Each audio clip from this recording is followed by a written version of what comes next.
Hello and welcome to The Cast of Us, a podcast dedicated to The Last of Us on HBO and brought to you by the lovely people at the Fan Critical Podcast Network. We are here with our deep dive into episode 6 of The Last of Us, titled Kin. And I'm joined by my kin. Oh, that's nice. In a way. Now, it's changed, dear listener. My running order's changed a little bit because I'm going to say it anyway because I thought it was a nice little intro. Unfortunately, the J-Man, J-Bone, can't be with us today. J-Bone. But what I did have written for him here is the sibling that you know is going to get very drunk at any family gathering, insult everyone, and then throw up on himself and possibly others. That would have been John's intro. Doesn't have to be an event. Just any excuse. Shambles of a man Hammered. after he's had some beers. Angry. Absolute shambles. Yeah. May he rest in peace. Bless Gareth. him. We've lost him. Because what happened was we were on a supply run, and he obviously he's not as nimble as some other members of the crew. Ouch. He's too busy standing around complaining about stuff, and true. He was complaining. He got got. He got whilst he was complaining. Yeah, that sounds like how he would go out. And that other sibling that you can hear is the one who constantly looks up to you and seeks my personal approval. Oh, that's not true. For anything that he does. Definitely it's little not. Gareth. Yep. Hello. Yeah. Good. Well, I spoke to you yesterday, mate, to be honest with you, for the sick of this. For the hot take. So I don't really need to ask how you are. Yeah. I usually save that for John, but he's on death's door because he's ill. Get better, mate. I hope you enjoy listening to this on your little sick bed, and it gives you a few chuckles. I'm sure the listeners are thinking about you as well, in a way. Right. What happens when I was sick one time? I get, look at this. We were loving it, mate. Blah, blah, blah. We were loving it. We were having a Isn't it laugh. We were having a hilarious how joke. sick he is. John's away. You're like, get well soon, mate. Rest up. Yeah. You don't cross John, mate. You can cross you, but you don't cross John. Yeah, I'm sweet. He's one of those characters. Anyway, Gareth, we've already given our sort of overall thoughts, but we didn't give it a score, on the hot take yesterday, because that's not allowed. We only do that here on the deep dive. So, give me a synopsis for anyone who didn't hear the hot take about your thoughts on this episode, and also give me those delicious blueberries in whatever quantity between 1 and 5 that you fancy.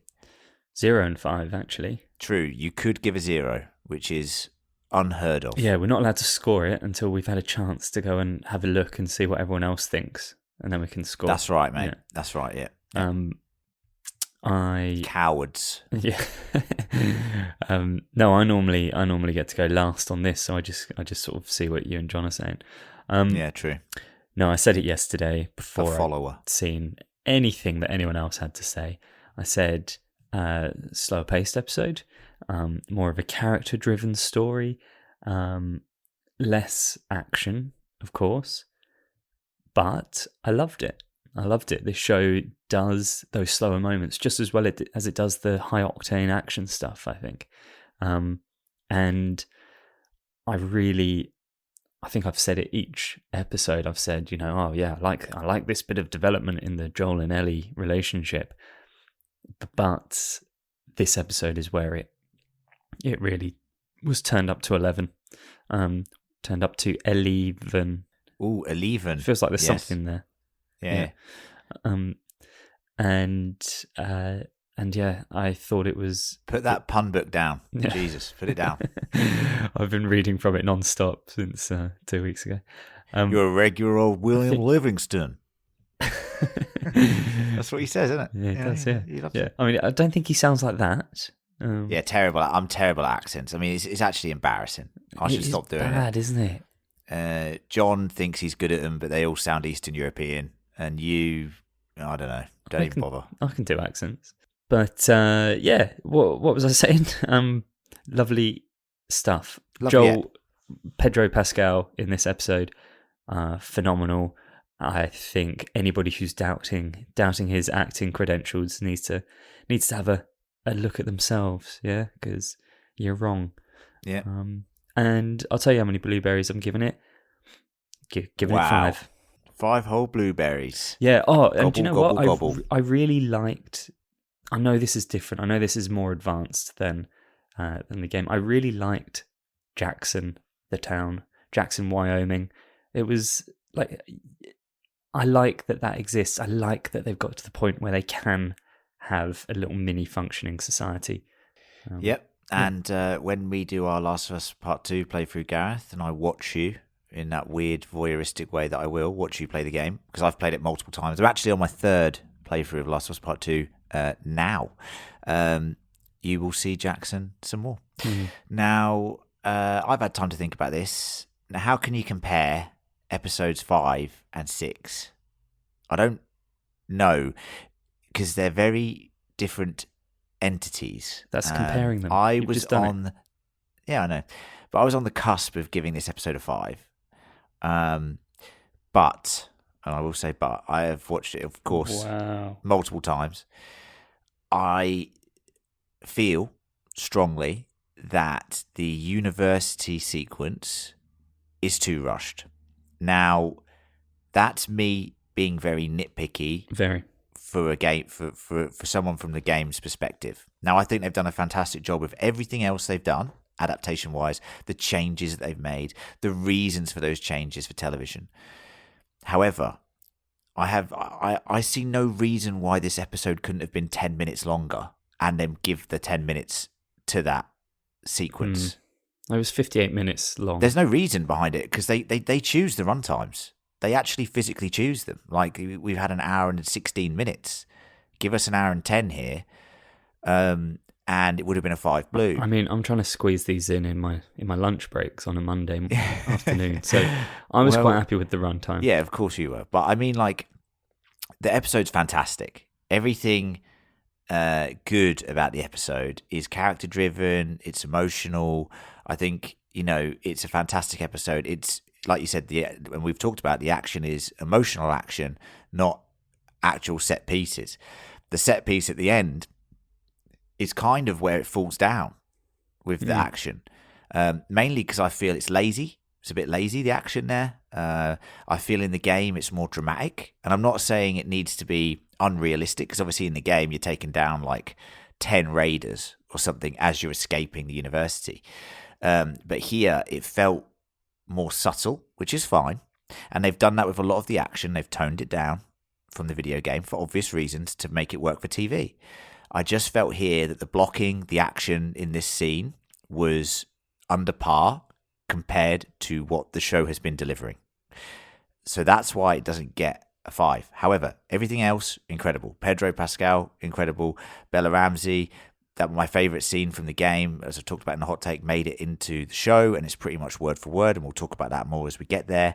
I loved seeing these characters take a beat, process. Did you love it, or did you just? Yeah, think I loved it. Was just very just good the last 10 minutes is rushed. Quite liked it.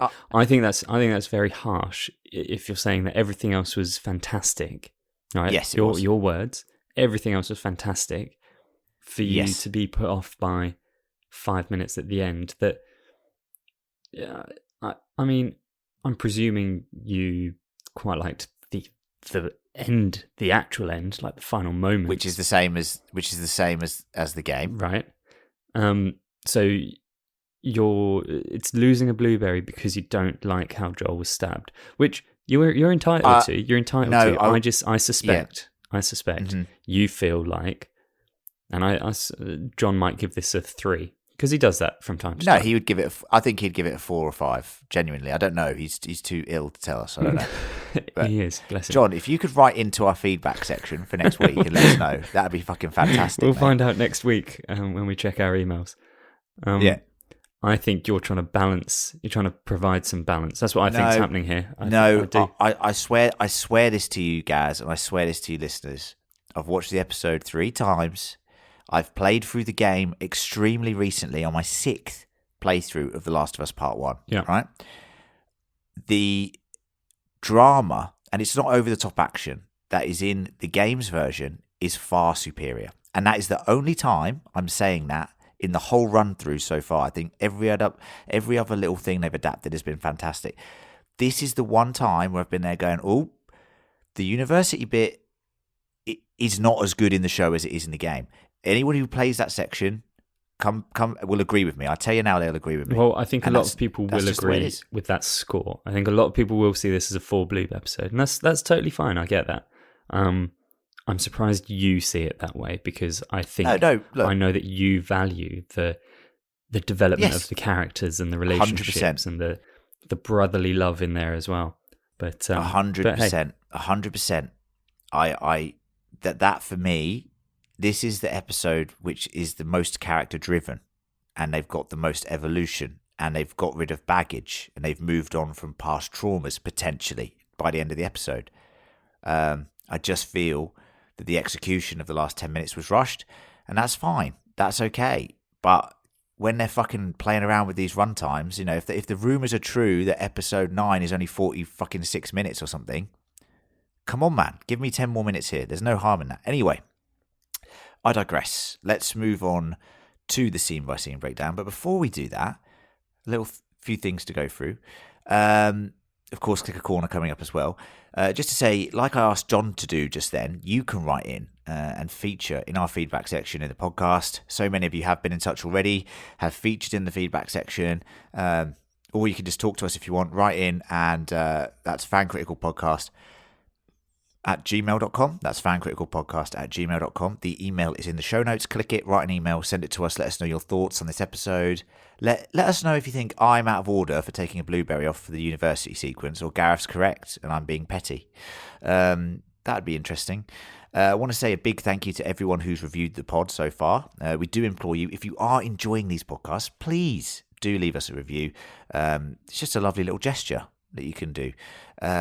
Stage 3, which is the next stage of support, is you can go on Patreon, Gareth. Doing this again, are you? Yeah, doing this again. Yeah, you can go on Patreon. Yeah. You can give us some money, yeah, which is extreme in a way, but people do it because they really do appreciate the content that we make, Gareth, and they do that by going to patreon.com/fancritical, and there is access to bonus podcasts, bonus content there. You can email us and talk to us directly through that channel. It's not extreme at all. It's really normal. It's really normal. It's really weird if you're not paying us. That you're the strange one. Yeah, the thousands of you listening to this who are not part of the Patreon, take a long hard look at yourself and think, why am I weird? Let me join the normal people and go to patreon.com/fancritical. Speaking of normal people who are Patreons, we have more Patreons, guys. And this week I want to say a massive thank you to Steve Park. Thank you for joining the Patreon. Steve. Steve, yeah. Oh, yeah. Your support over the years has been amazing. I know through chatting with you now on Patreon that you've been listening for a long time. And we're happy, aren't we, Gareth, that we've kept them entertained for so long. I'm delighted that we've provided some entertainment for Steve. I'm even more delighted, equally as delighted, that Steve has entertained us with some money. So thanks, Steve. Yes. We will use that money to make John do a little dance for us, Gareth. We'll throw the money at him as he dances for us. It takes a lot to make John dance. True. Not when he's drunk, it doesn't. Anyway, I have some lovely feedback from Steve, but I'll put that in the old feedback section. Just pocket in that for the feedback section, which is after Click a Corner later in the episode. Now, we're going to have a few adverts, a little musical interlude, and when we come back, we're going to do the scene-by-scene breakdown for episode 6 of The Last of Us, titled Kin.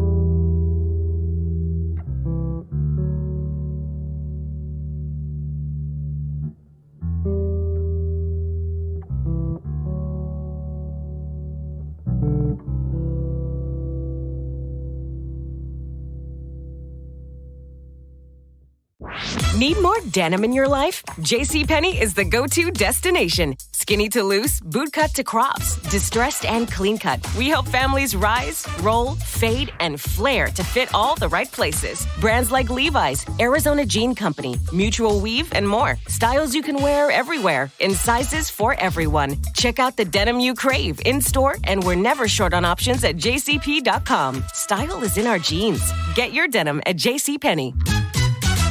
With Progressive's Name Your Price tool, you can find options that fit your budget, because giving you options is the right thing to do. Oh yeah, like when I hold the door for someone. Sure, it may be weird if I don't time it right, and they're a little too far away, and now they're running, and we're both asking ourselves, is it worth it to run, instead of just, letting them open their own door? But still, it's the right thing to do. So get options based on your needs with Progressive's Name Your Price tool. Progressive Casualty Insurance Company, affiliates, and third-party insurers. Comparison rates not available in all states or situations. Prices vary based on how you buy.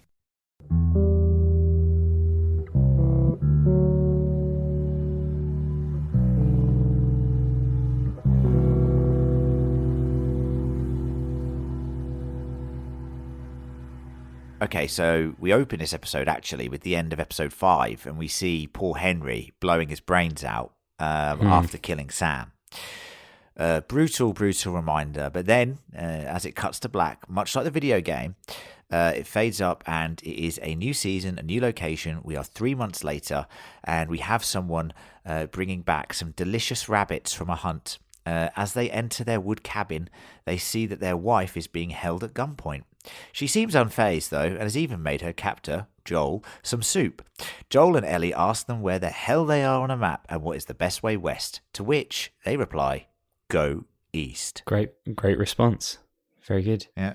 Very good. I feel like he said that before, though. You know when you got like every people who have like rehearsed lines, and when they say it, you're like, you've said that before. Yeah. He knows. I love this little opening. The sort of warmth of the cabin permeates through your TV, and the characters I'm just happy that people like this are able to survive in this world. There's a part of me that questions how the fuck they have survived, because with all these raiders around, and they're very chilled. They're very chilled, which I love. I love that, but Yeah. You could say this was a cold open because the snow. Yeah. Yeah. Could that? Yeah. But it wasn't. But it could have been. Could have been. In a way. I mean, it was a cool open. You're right. They are. They're too sweet for this world. But I tell you what, they can handle themselves. They are outdoors people. You can tell. Yep. And who's going to bother them? Like what? Who's going to trudge Gareth, all the way up to their It's just raiders and cabin. hunters, and let's just say there's a group coming up that you don't want to fuck around with. Of course, Joel and Ellie get the information they need, and then we move onwards with them trekking across the North American wilderness. Joel is seemingly having panic attacks, and it's clear that over the past 3 months, the relationship between them has grown. Panic attacks, Gareth. Panic attacks. Interesting development, because obviously when you play through the game, you don't really have this sort of element to it. You don't see this side of it, but I guess it's a game, so you don't. It'd be weird. Do you know what I mean? Well, it could work. That could have been work. A function, like just occasionally when you see something too scary, and then you like the screen goes all fuzzy or something, and you can't move. I think properly. the whole game would be fuzzy. I think that'd be an issue. We'll talk about the panic attacks later, because they reminded me a bit of like Tony Soprano in Sopranos. There's a little theme about characters having panic attacks in multiple shows now. So I think it's an interesting thing to unpack, especially with Joel's previous trauma and the fact that it's finally catching up with him. Yeah, I mean, he doesn't have the option of going to a psychiatrist to see a psych. So yeah, tricky. No. Well, we might do in Jackson, Gareth. There might be a psychiatrist in Jackson. True. Yep. They seem to have everything else. Yep. So they got movies. At night, Ellie looks at the Aurora Borealis and ponders hopefully. She questions what will they both do once she has saved the world. Joel says he'd be a sheep farmer and have a ranch, and Ellie says that she would like to be an astronaut like Sally Ride. After that chat, Joel says he'll take both watches, then falls asleep by accident and shocked when he wakes up. Yeah. Absolute shambles of a watch. I think he's like those, and don't be offended, listeners, if you are of an age that I'm referencing here. Because trust me, right now, I am 35, and sometimes when I'm sitting there watching telly, I just nod off. Yeah, you bloody right? love I don't even realise I've done it. Yes. I do love a nap. Now, he is 56 years old, and let's put it this way, he must be knackered, mate. Like, I know, honestly, they must be fucking knackered. But he needs to recognise that. Like, he needs to accept. And do what? And What's he have supposed to a do? sleep occasionally. Say, yeah, I'll take the first one, but yes, you can take the second watch. Let me have a couple of hours kip, please. Yeah. Well, Ellie's fully capable, as she says here. But this is a theme that runs throughout the episode of Joel thinking that he's not living up to the standards which he's used to in terms of protection. And he references this later to Tommy, but this is just like another strike for him. Mm. Yeah. What would you be, Gareth, if the world went to shit, but then 20 years later there's a chance of saving it? What would you do? Would you be a little sheep farmer like Joel, or would you? Well, my background, my family history is Welsh. Yeah. And the Welsh and sheep are famously get along well. They do. That is a stereotype. I can say that because I'm Welsh, so the British Isles. Don't have a go. Yeah. What about you? There's absolutely zero chance that you're going to the moon. Or maybe you would, because you're terrified of the sun. I had a conversation about space, because I love space. As a sidebar, I'm a bit like Ellie like that. Read all about it and dive into articles, books about space. But what I would say is, I was saying in this conversation, because I would happily pay to go into space. Now, obviously, at the moment, it's like $250,000. But in about 20 years' time, I reckon it'll be about 50 grand. And I was like, I'm definitely doing that. Like, there's no way I'm not doing it. I'm going into space. So before I die, touch wood, I am going into space, listeners. You actually I am touched like wood. Ellie. I will be an astronaut of sorts. Yeah. Okay? See, I'm not sure you get to call yourself an astronaut for sitting you do. on a luxury chair eating You do. Yeah. chips and Big time. watching. You can't be sitting on there watching Fast and the Furious 19 or whatever and be like, oh yeah, this counts as being an astronaut. Yeah. No. I'd still watch that film, Fast and Furious 19. So Yeah. Anyway.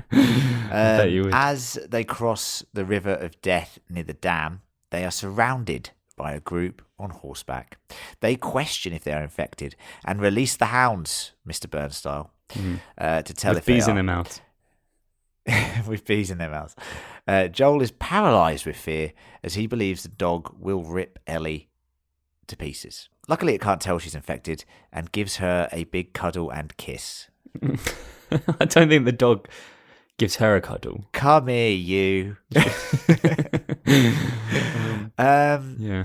Now, this was good. This is another sign of Joel not living up to his standards, not really knowing what to do in that situation. To be fair, I've had the benefit of over 24 hours since watching it. I don't know what you'd do in that situation. Even you can't do anything. What can you do? You're surrounded by people pointing guns at you and angry dogs. Yeah. My biggest disappointment in this whole sequence is before they get surrounded, they see the dam, and Ellie walks up to it and says, "Damn." Yeah. Which was funny. That is funny. But I feel like she missed out on my favourite Is this the damn fish one? pun. Yeah. Yeah, go on. Fish swam into a wall. Damn. That's the best damn pun. That's the best damn pun you're ever going to hear. It is the best damn pun you're ever going to hear. Yeah. You like that? Yeah. Double whammy. Yeah, but you didn't mean so the second one. That's the... Yeah, well, I do now, so don't worry about it, right? But that was the biggest disappointment. The dog obviously can't tell that Ellie's infected, but the scanners But can. you're going to say so that was the dog couldn't tell that the joke opportunity was missed, so he probably likes her did. anyway. started growling at the start, then let her off. Yeah, it's true. Joel says he's looking for his brother Tommy, and they're taken to the Jackson community, where Joel finds his brother Tommy. They have a very warm, brotherly embrace before Joel and Ellie shovel down some delicious grub. Yeah. I hate seeing people eat in shows like this. Well, Gareth, I reminds have me of to watching say, you eat. Yes, dear listener, I am what they call a hoover, a vacuum. I shovel food into my mouth faster than you can imagine. You shovel food into your mouth like we live in an apocalyptic world, and you haven't had a proper meal in months. Yeah. If you can imagine that, imagine what that would look like. Oh, wait. This latest episode shows you exactly what Len looks like when he's eating. It's disgusting. Yeah, disgusting. Anyway, I fully love the brotherly embrace between Tommy and Joel. I thought it was very good. It kind of reminds me of, like, even though it's not the same because Game of Thrones went on for like 8 seasons, but it had that feeling of like long lost characters reuniting. Yeah. You know, like Stark-esque reuniting. It had that sort of emotion for me, which is weird because it hasn't really earned that, but it felt like it. I just think it felt very genuine. I think it's acting. I think it's Pedro. By Pedro's gum, eyes. that's acting. It's his eyes. Tommy! Tommy!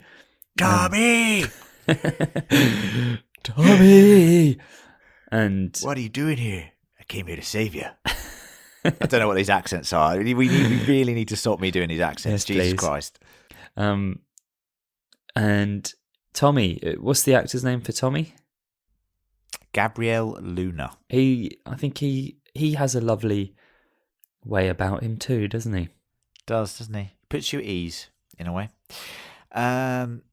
Ellie, when she's having dinner here, and we're going to talk about this in Clicker Corner, so don't think I've forgotten about it, listeners, but someone's sort of spying at her, like staring at her.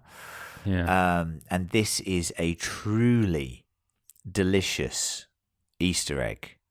Okay? But we're going to talk about it in Clicker Corner because I don't want to spoil anything for anyone. You know what I mean? So stick around for that after the scene by scene where we do all of the video game Easter eggs and references. Tommy reveals that he and Maria are married, and after a very, very impressive tour of what seems like an incredible post-apocalyptic community, Tommy and Joel catch up. You'd just stay, wouldn't you? You'd just stay. Oh, 100%. Like, you've got everything that you want. Yeah. Joel says that he needs Tommy to take Ellie to the Fireflies, and then Tommy says that he can't as Maria is pregnant. Joel reacts like a dick, and they have a big falling out. Yeah. Basically. Yeah, that sums it up. I mean, it is hilarious that, like, Joel's like, yeah, you know how you've got, like, all this lovely stuff here. I might just stay here if you can go off into the dangerous wilderness, please, and do the thing that I can't be asked to do anymore. That would be lovely. Cheers. And you have to do it as well because I'm your brother. Thanks. Bye. See ya. It's just that sort of thing where Joel's an incredibly selfish character. Now, look, that runs through the entire show, his selfishness, and yes, he's a very complex character. We've talked about this before, how he is so rich and how the sort of his character is the ultimate grey because there are chinks of light and there are chinks of dark.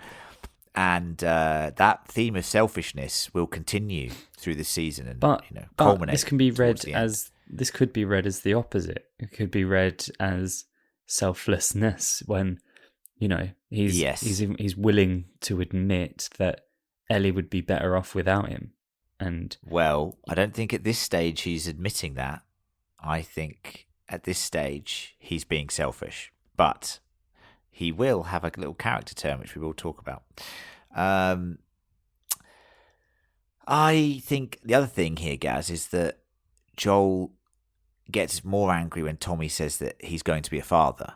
Now, that's and this links back to the campfire sequence where Ellie says, you could be anything. What do you want to be?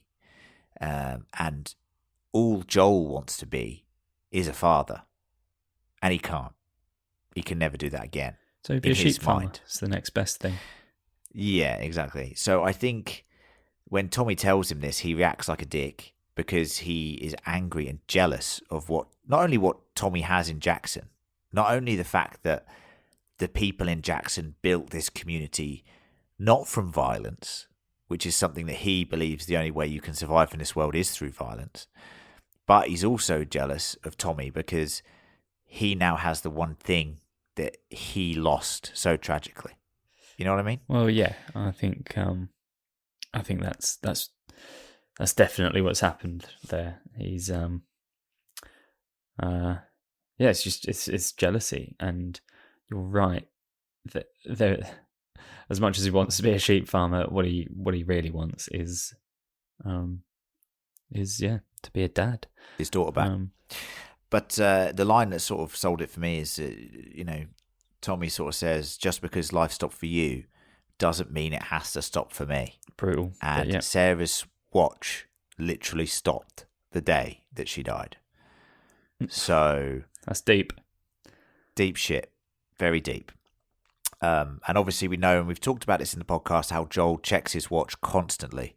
John thinks it's because he just keeps forgetting that his watch is broken. However, I am adamant that it is because of Sarah. Yeah. No, I think after 20 years, he's probably well aware his watch isn't working. Yeah. Just a nervous tick. Back at the house that they are now staying in, a lovely little house. I was about to say it's a massive house. We see the shrine to Kevin and Sarah that is on the wall, and Maria then cuts Ellie's hair, and they talk about Joel's dead daughter Sarah, to which Ellie is surprised, and she explains that Joel is not a good person, basically. What do you think about this? I didn't love it. I mean, ultimately, she doesn't know anything about Joel, and what she does know has come from Tommy, who presumably, I'm guessing, has. You get the sense that she probably knows everything about Tommy's past as well. So she should know better than Joel is a bad person, full stop. You know what I mean? Yeah. I think, Maria's an interesting character. I think she's given way more here at this stage in the show than the game. And this conversation, actually, you don't see this conversation in the game. So at this point, the characters are kind of in the same headspace. Ellie does not know about Sarah's existence, right? But Joel goes and talks with Tommy, tries to offload Ellie, and at the same time, Maria is with Ellie, but we never see this in the game. And I think it's interesting that we do see it here. And I'm sure a similar conversation went down in the game version, because Maria is protective of Tommy. She feels that he was led down a path by Joel. Joel was the brotherly figure that Tommy always looked up to, and always got bailed out by Joel all the time. So it's interesting. But what is interesting here is Ellie's like, I know about this shit. He's told me some of this horrible stuff that he's done. He doesn't do that anymore. And she's very defensive over him, which I kind of like. You know what I mean? She refuses to see weaknesses in her father figure character, which is true. Like, you don't want to admit that, something your father did is bad. Do you know what I mean? You're inherently protective over that relationship and that person, so you will defend them. I just think it's a very touching scene that she's actually that defensive about Joel. Yeah, I know what you mean.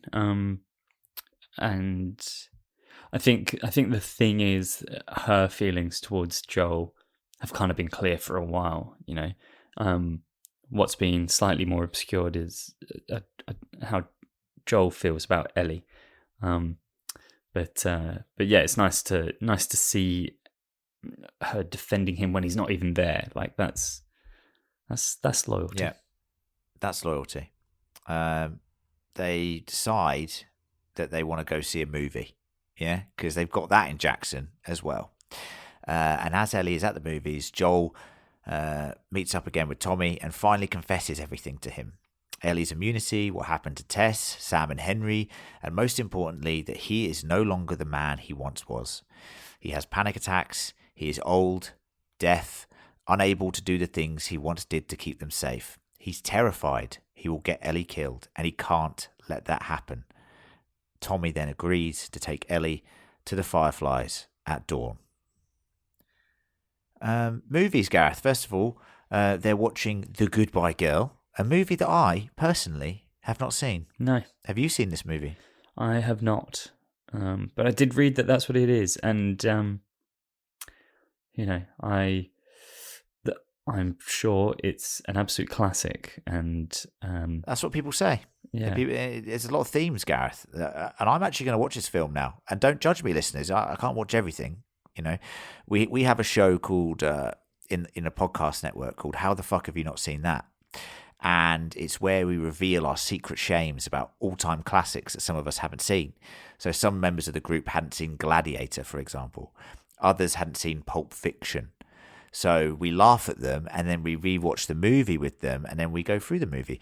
And maybe Goodbye Girl is up there. I reckon most of us haven't seen that. No. Okay. But the themes of the movie, Gareth, it's about a single mother moving into an apartment with her daughter and finding a surrogate father of sorts. Oh, I thought you were going to say treasure. But maybe the surrogate father was the treasure they were looking for all along. Yeah, if it was treasure, genuinely, like the Goonies or something, I'd definitely watch it. 100%. Yeah, so anyway. What's the Goonies then? I really feel like watching the Goonies now. Should we just stop doing this? No, I'm joking.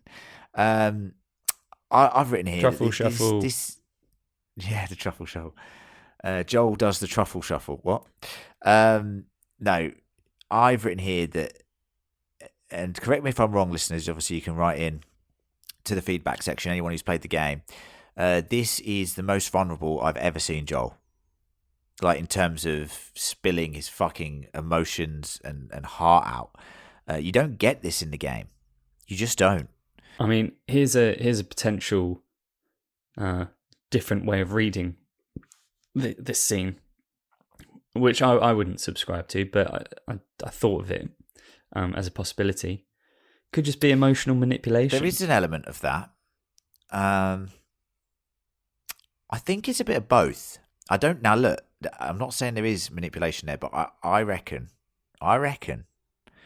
it's not play acting or anything, but I reckon there is an element of Joel knowing that that Tommy, if he says these things to Tommy, Tommy will take Ellie. You know what I mean? Yeah. And that's why he does it. Yeah. He doesn't like the fact that he's failing her, which I know is true. So let's go back through this episode. The fact that he can't stay awake at night. The fact that he froze up when Ellie was about to get ripped up, as he thought, by a dog. The way he turned down the soup. He took her soup because he was so hungry. The kid, Brian, in Kansas City that she had to shoot. He lists his failings. Tess, another failing. All these failings. And he doesn't want it to happen to him again or to Ellie.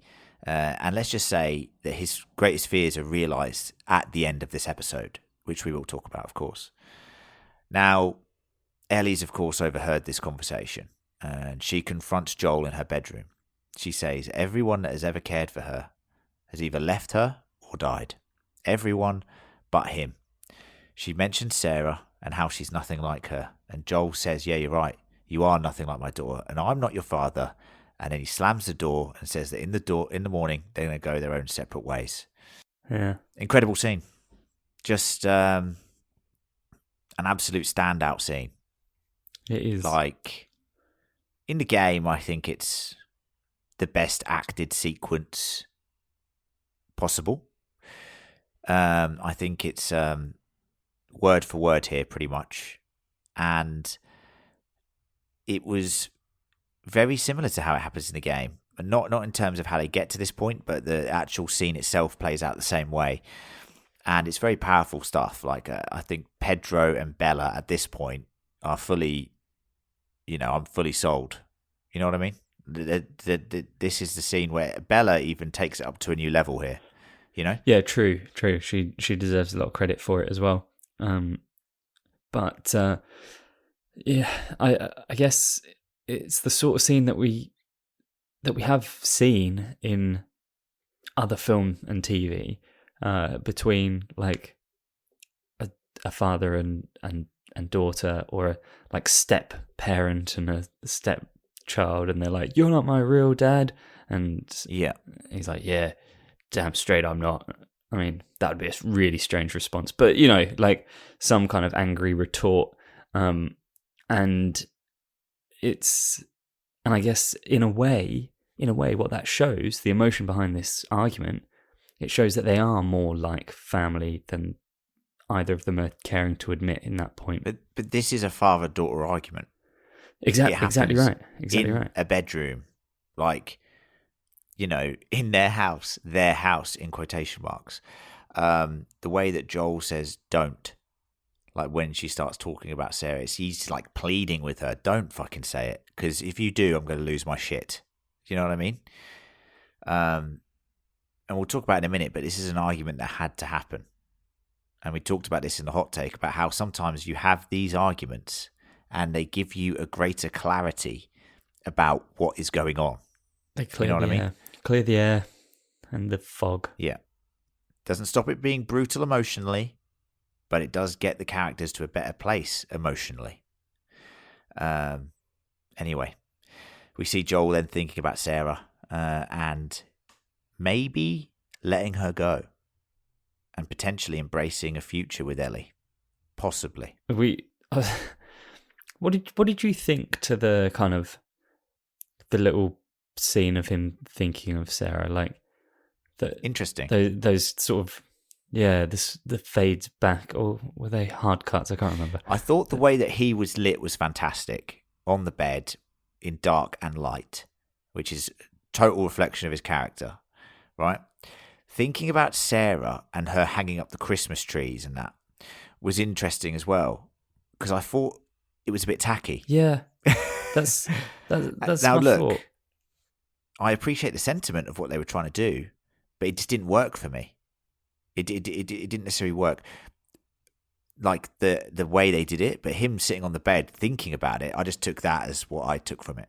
You know what I mean? Yeah, I don't think they needed the shots of her. Maybe it could have just been checking the time again. That would have done it. I do think it's one of those things that they wanted to remind the audience of who Sarah is. Even though, like, video game people who have played the game, no. People who have watched the show multiple times, no. I think people have for the casual viewer show once, no. I think they've got to give their audience more credit. I reckon. Yeah, I agree. Who she is. But I reckon that was maybe a part of it. Okay, in the morning, Tommy is heading to the stables with Ellie, but Joel is there. He's had a change of heart and has decided to take Ellie himself. He finally has accepted her as his responsibility.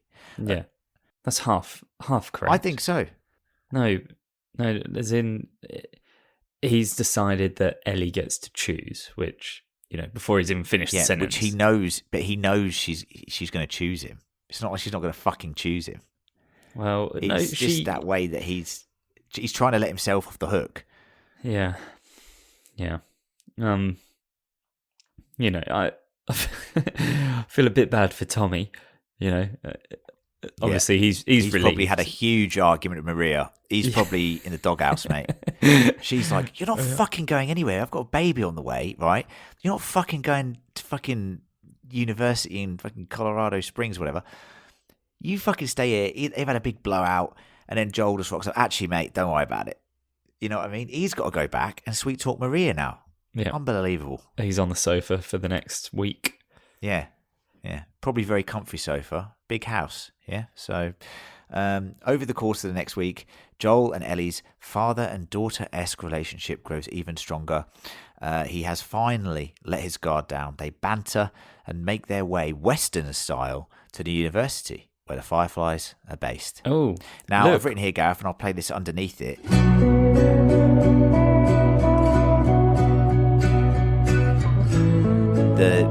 music that they use over this montage caught me off guard, because it's actually the music from the end of the game. This track is so synonymous to me to the end of the game, to the final moment of The Last of Us. Yeah, and I love it there. So now I'm thinking, what the fuck music are they going to use at the end of the show?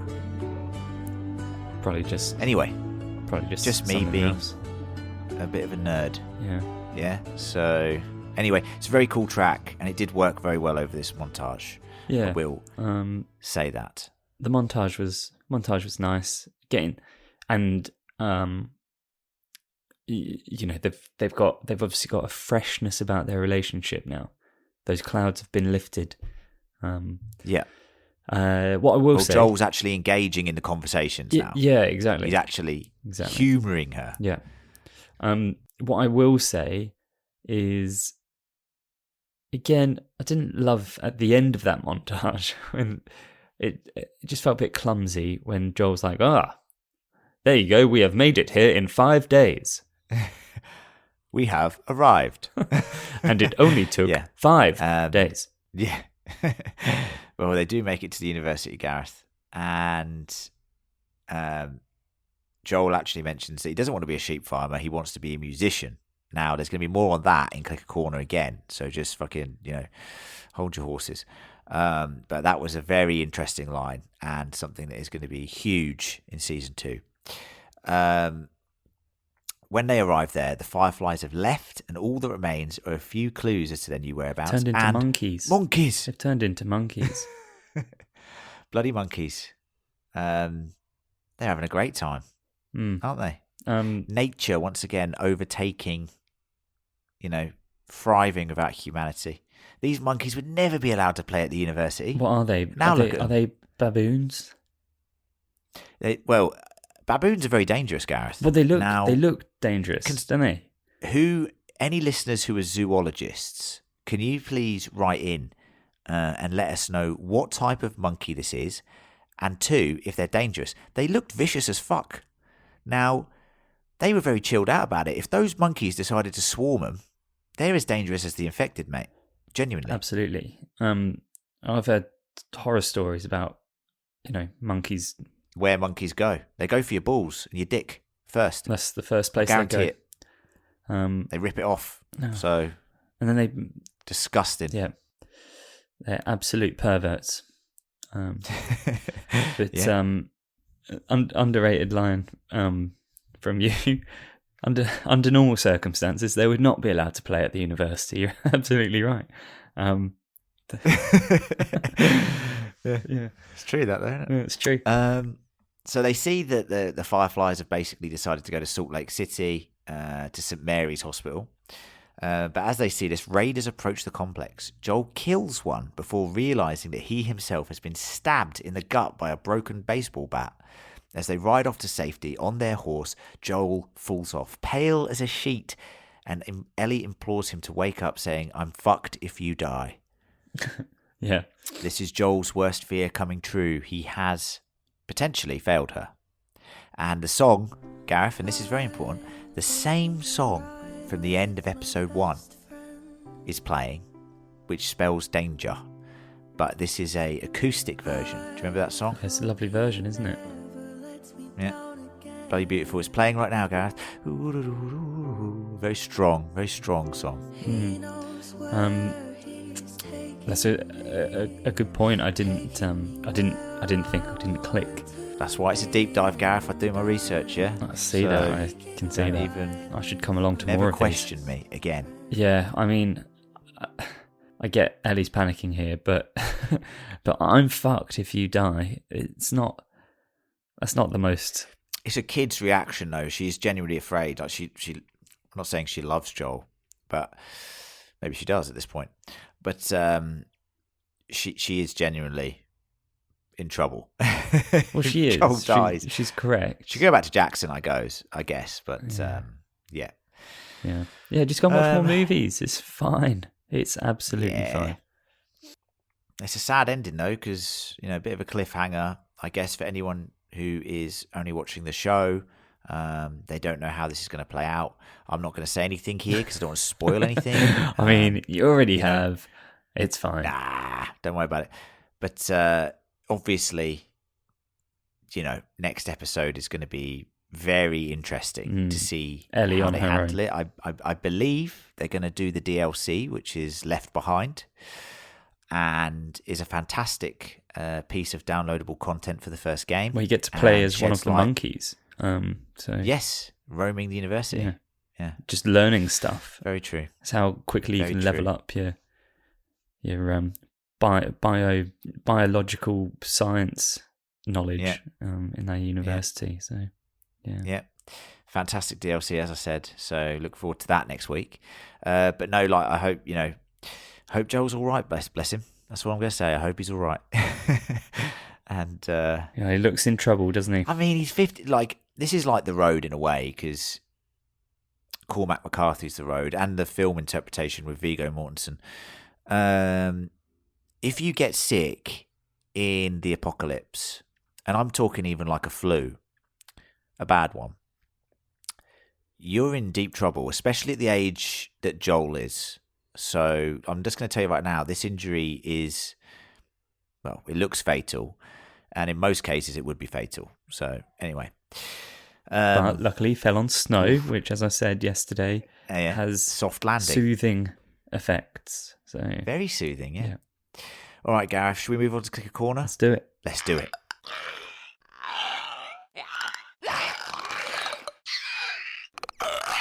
All right, Click a Corner this week. This is where we detail the changes from the video game and any video game Easter eggs or nods to the video game that I, Len, the experienced Last of Us video game Have read on the internet. encyclopedia. No, I know this like the back of my hand, Gareth. I don't need to read anything. I'm picking up on stuff that not even the internet has picked up on. No, And I challenge you I've seen. to find something that I haven't seen. I saw your Chat GPT search history. Hi, Chat. You know what? I have. Can you tell me haven't what been Easter on eggs Chat. there were in the latest episode? I know what Chat GPT is, and I still haven't used it yet. But I am fascinated to see if it can write some of my scripts that I've been trying to come up with for me. It can. Anyway, You can also deliver them, so we're out of a job. Yeah. The first one is Ellie hunting rabbits.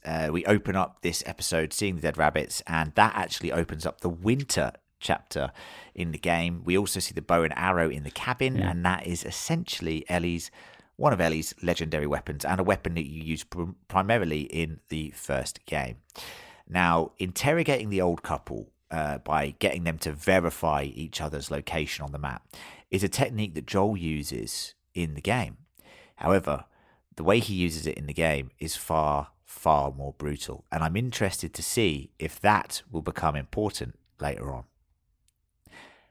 which I'm pretty sure it will do, Gareth, so just hold your horses there. Space, and Ellie's fascination with space is a lovely bit of information here, and it's going to feed beautifully into something in Last of Us Part 2, or Last of Us Season 2 here, and it is honestly one of the most beautiful sequences that I've ever seen. The Last of Us So- in space. Exactly, Gareth. Yeah. Exactly. The dam.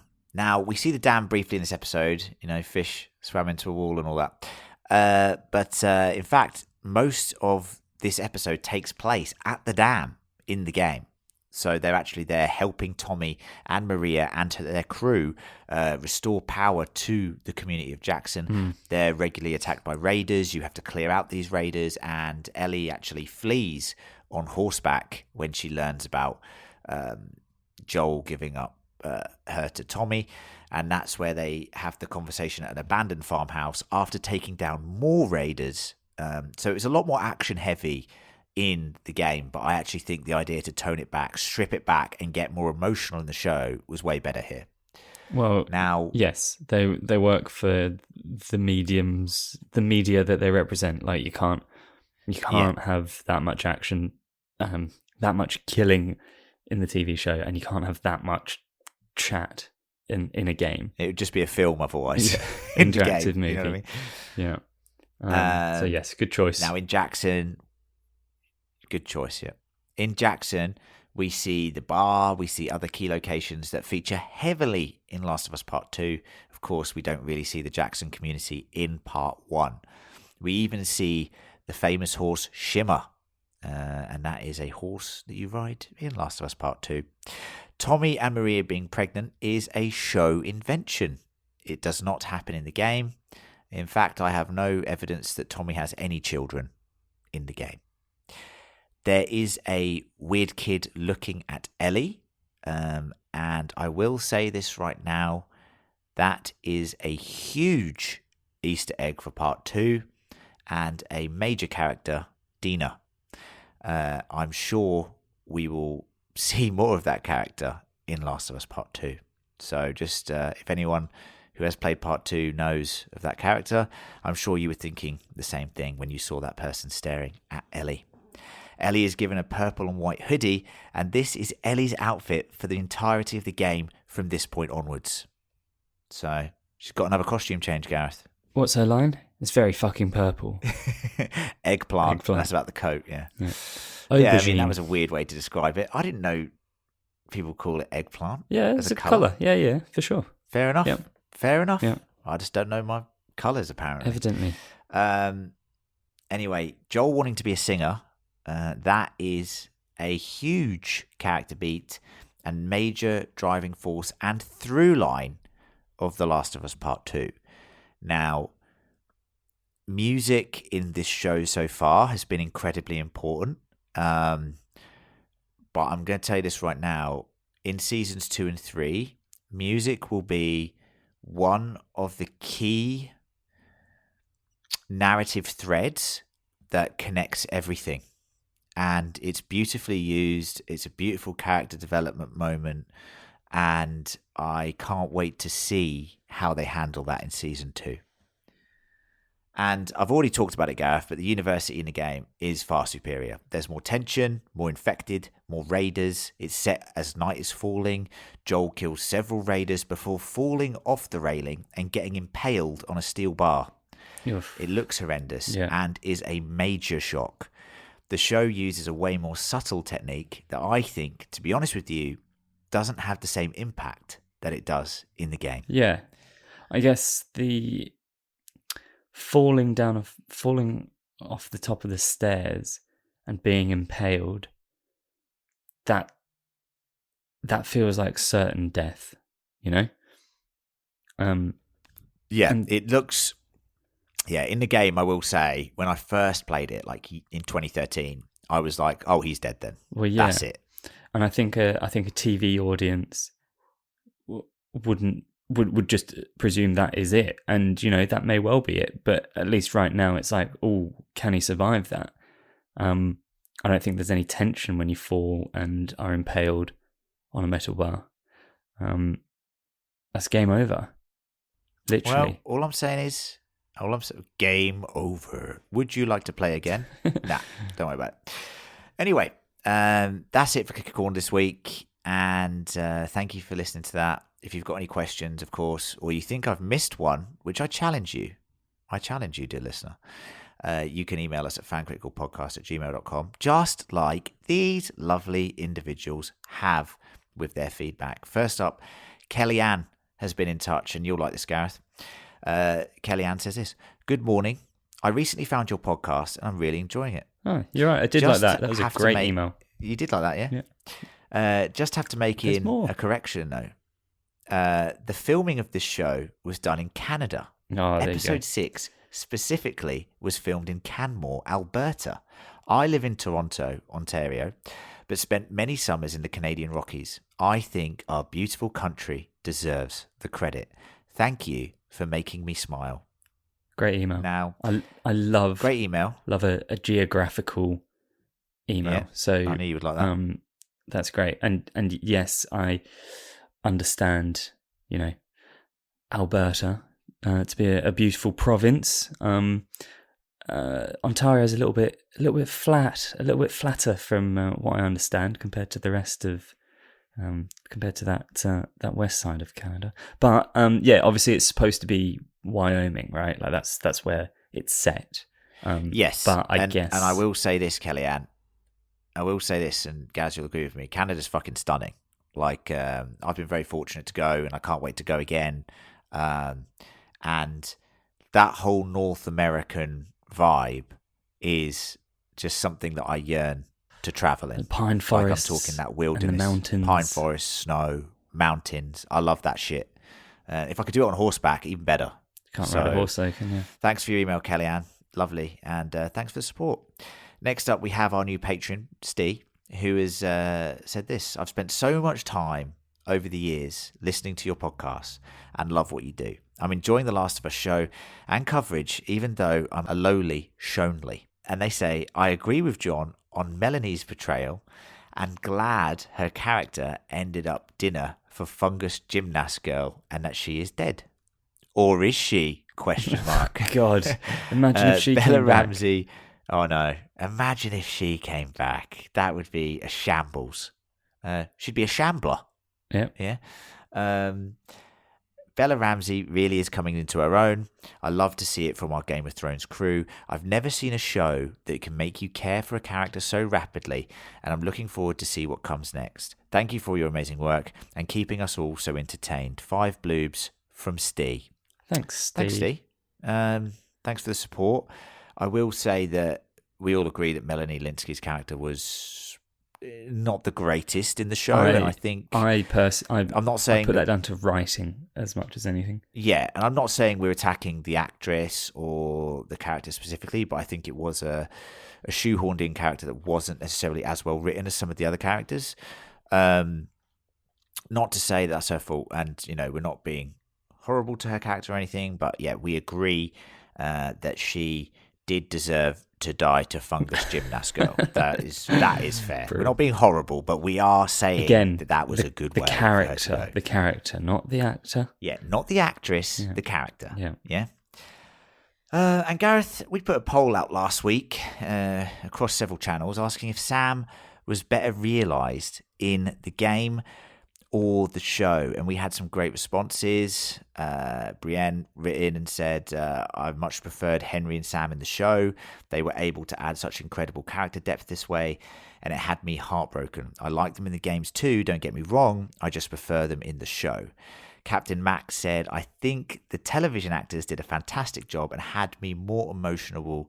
This is not to take away from the voice actors of the game. And Michael said, it's good to remember that video games were much different in 2013. They didn't flesh out side characters back then. One of the reasons The Last of Us 2 is superior is because they flesh out so much more story and characters. To me, Tess, Bill, Henry, Sam and Tommy have been better in the show. So thank you, everyone, and thank you for getting in touch with us. We really do appreciate it. You can email us at fancriticalpodcast@gmail.com. And that is it this week for our deep dive on The Last of Us, episode 6, titled Kin. We want your thoughts and theories, like I said, right in. People, if you could be so kind as to subscribe, share, and spread the word of this podcast, that would be amazing. Of course, the next stage is the Patreon. That's patreon.com/fancritical. Bonus content. Give us those monies, yeah? And we'll put them to good use. Don't worry. John Danson. And, John Danson and that. I want to say thank you to my younger brother type character who yearns for my constant approval. Thank you, Gareth. Yeah, how did I do? You did all right, mate. I mean, look, this is the problem. When John's not here, you've got a lot of responsibility on your shoulders, so you did fine.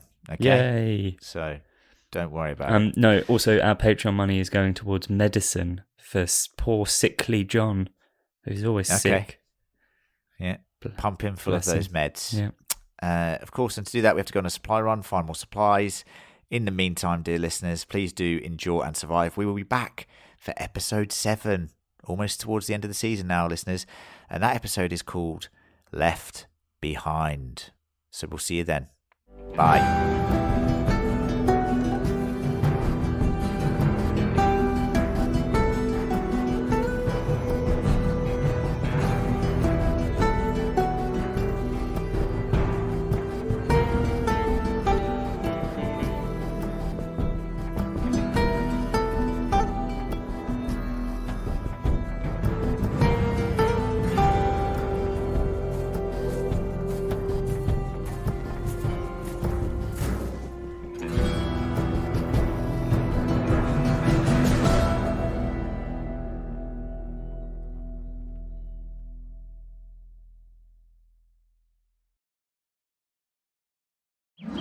Welcome to BreezeLine, where the sky's the limit thanks to better internet. With lightning-fast speeds up to 1 gig, you can game like a boss, stream like a pro, and watch like there's no tomorrow. Stream, watch, post, send, and trend. Do it all with our fiber-powered network, bringing you reliable, fast internet. Welcome to BreezeLine. Visit breezeline.com for latest offers. Service subject to availability. New customers in select areas only. Visit breezeline.com for details. Need more denim in your life? JCPenney is the go-to destination. Skinny to loose, bootcut to crops, distressed and clean cut. We help families rise, roll, fade, and flare to fit all the right places. Brands like Levi's, Arizona Jean Company, Mutual Weave, and more. Styles you can wear everywhere, in sizes for everyone. Check out the denim you crave in-store, and we're never short on options at jcp.com. Style is in our jeans. Get your denim at JCPenney.